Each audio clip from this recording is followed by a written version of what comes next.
Next stop ko ito na ba yan?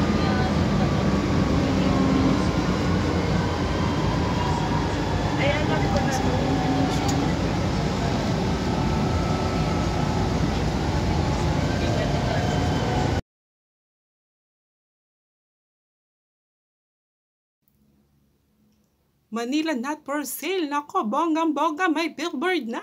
Ayan, nakita nyo along Bonnie Avenue dyan sa may EDSA. Nakita nyo, napakalaki ng billboard ng Manila not for sale. Ano kaya ang connection nito sa may Mandaluyong?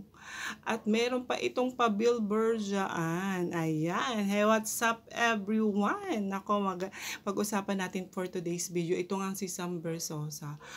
Mas kilalang SB na tumatakbo dyan sa lungsod ng Maynila as mayor. Dahil kailan nga, di ba, inakusahan niya itong si Isko Moreno Dumagosa na di umano'y nagbenta ng ari-arian ng lungsod ng Maynila. Kaya nga siya ay nagsisigaw dyan sa may Cartilla.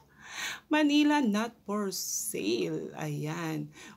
Okay lang, nasa Maynila, nagsisigaw ka ng not for sale para as your campaign strategy dyan sa lungsod para mas bumango at mas mapapagsak mo itong si Isko Moreno Dumagosa. Mas okay yun, mas maiintindihan mo na dyan ka nagkakalat ng iyong wisyo dyan sa lungsod ng Maynila. Pero kung yung dadalhin mo pa sa may EDSA at may pa-billboard ka pa ng Manila not for sale, ano namang koneksyon ng mga taga Mandaluyong, taga Makati at kung sino mang dumadaan doon sa EDSA na yun? Anong koneksyon nila? Iboboto ka ba nila? Makakakuha ka ba ng boto nila?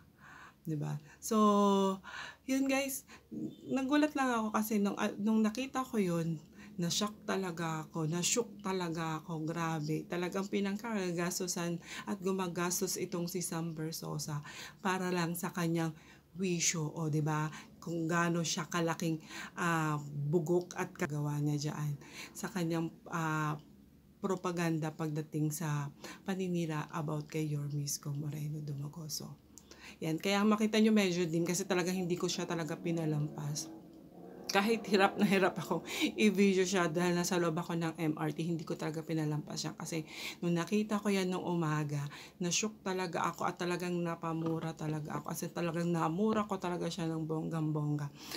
Naku, kung pwede lang siyang murahin ng talagang mula ulo hanggang pang itong si Sam Bersosa, sobra talaga ang kanyang diba? Akalain mo yung gagastos ka na hindi biro ang magpa-billboard guys. At hindi lang yan thousands, 10,000, talagang 100,000, o diba?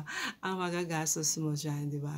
Sa bagay, si Sam Bersosa napakayaman na tao, kaya kayang-kaya niya. Baka nga hindi lang yan dyan sa may along Mandaluyong yung billboards niya, baka nga pati sa C5, pati sa mga Skyway, NLEX, SLEX, may makakakita ka ng ganyan. Pero ang point dun guys, anong connect? Anong logic? Diba? Para ipakalap mo yung mga hook, yung Manila not for sale. Ano naman, nakakakuha ka ba ng boto at ipapanalo mo ba yung mga ganyang strategy na ginagawa mo? Diba? So, ayan guys, because of that Manila not for sale, ay nako, abangan ninyo yan guys dahil sumagot na dyan si Yorme Isko regarding dyan sa paratang nitong si Sam Bersosa na hindi mo alam kung talagang taga Maynila ba talaga siya.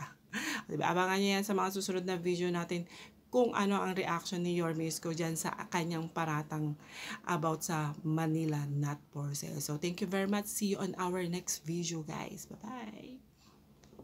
I love Isko! I love Isko! Nandiyan na yung love boss! Lagi kita napapanood. Ano? Oy, I love Isko, shout out, I love you too! Subscribe, I love you.